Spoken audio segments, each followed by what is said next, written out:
Hello. So we are going to get CrowdControl set up for Minecraft. The first thing to do is just Google CrowdControl Minecraft. Use this top link that I have here. This is basically our tutorial page. This will give us a walkthrough of everything we need to do. To start, you're going to need to download the CrowdControl client. I already have it installed, so I will be canceling this. If you do not have it, go ahead and just install it now. The next step is opening the CrowdControl client.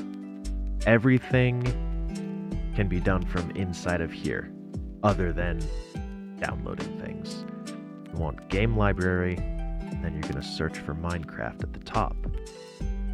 Once you're inside the Minecraft options, you start following this tutorial.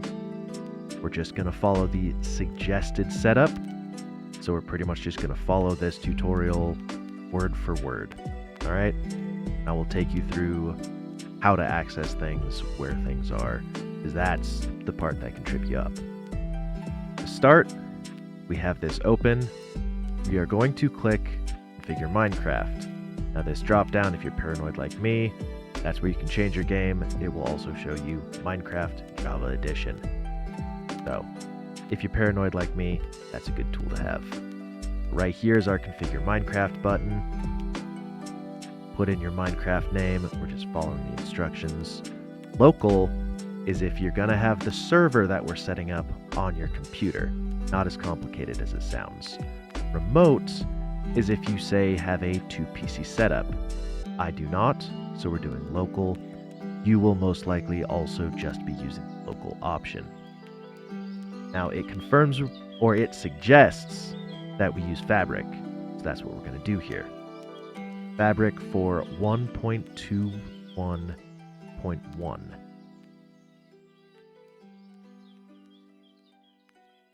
This little screen on the side be quite helpful, but you also notice that it has a lot less options than we have. So it's a little bit outdated, but the instructions that it gives you are still valid. Now the next thing we have to do is get Minecraft ready. I do not have the launcher, so I will be installing that now. And if you have the launcher, you're going to want to open it up because we will be using technically an older version of Minecraft. Probably not by a whole lot, but it is still older and we have to do a special setup for it. If you don't have it installed, super simple. Just go to minecraft.net, sign in, download the launcher. It's a pretty quick install, so it really shouldn't take too long.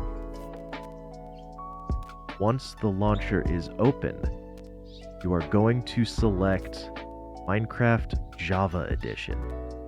Go to Installations, and then New Installations.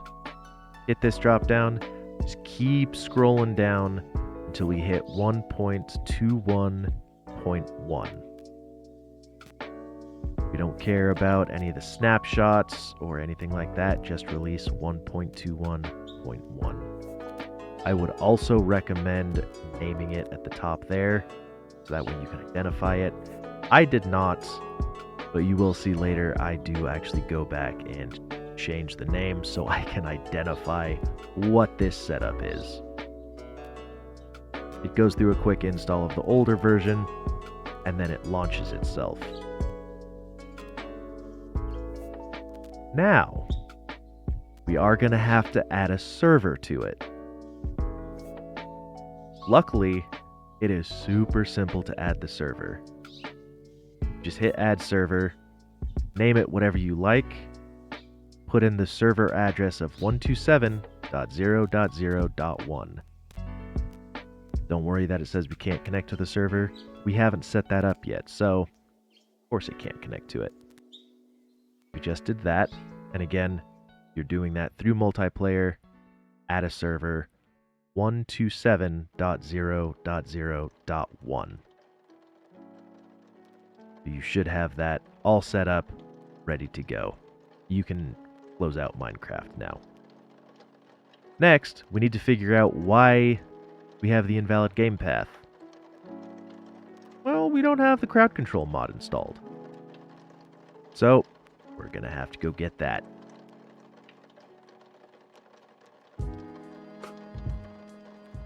If you scroll down, you can see under Minecraft Frameworks, we got the Fabric. So we're gonna have to get the mod for Fabric. They were kind enough to give us the link to the setup instructions right here. And this also is a little blurb on why they recommend Fabric. So if you follow that link, it takes you here. We don't have to worry about the first couple steps. We already went through that, and/or CrowdControl is handling that for us. We're gonna start at step 3.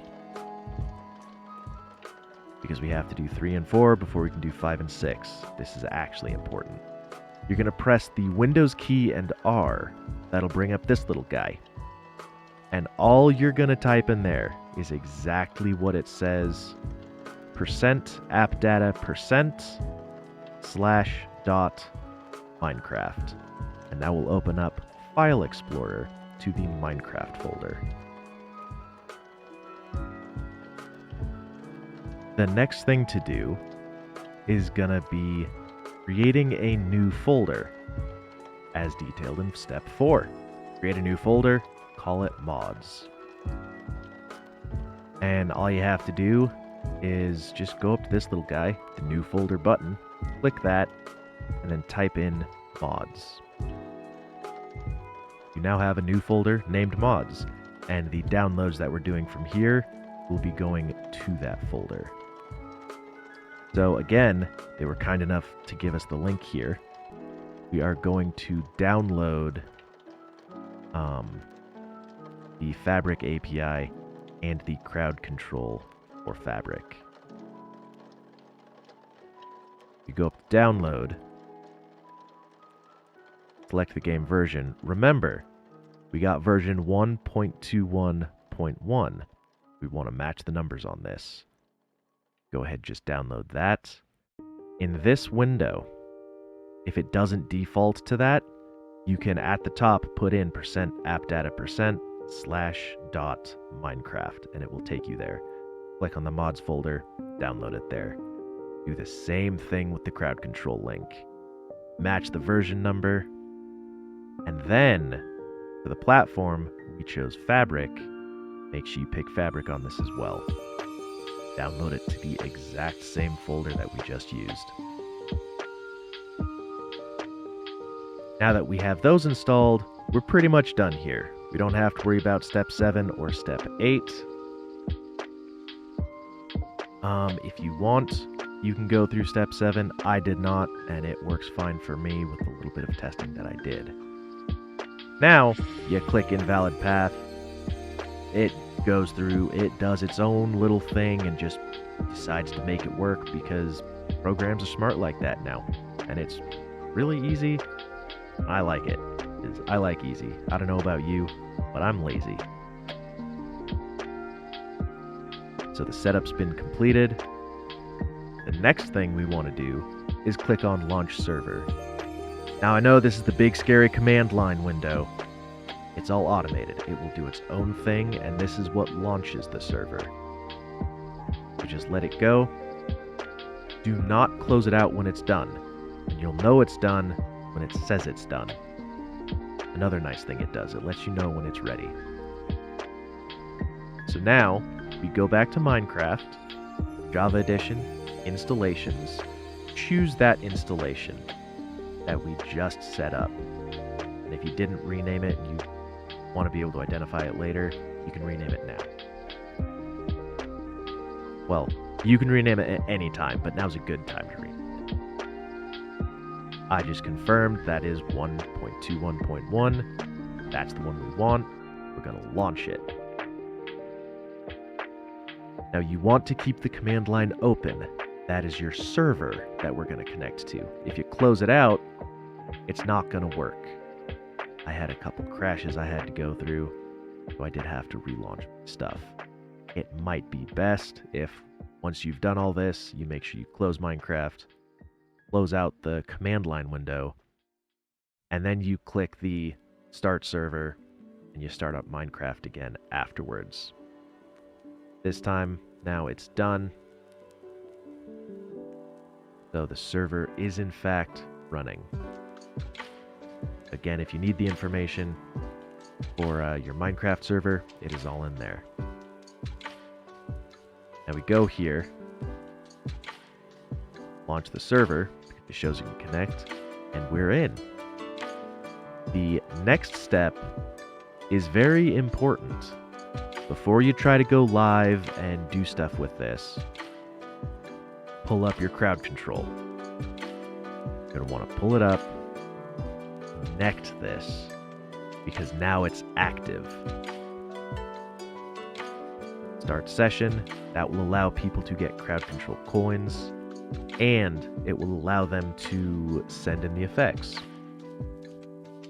And before you go live, you don't have to do this every time, but after the initial setup, test at least one effect. Just click on that sidebar, go into Minecraft, and test it out. Now remember, I'm flying. This is not a creative server, so this is something that a viewer can send in to you, but it only lasts for 20 seconds, so be smart, don't get yourself killed. Hopefully this helps you get all set up. This is fairly simple, but it did take me a few tries to get everything working correctly, so it's not obscenely simple.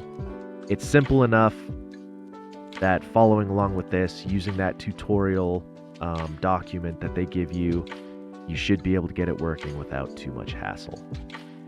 And if there are any troubles, more often than not, close everything and try relaunching it.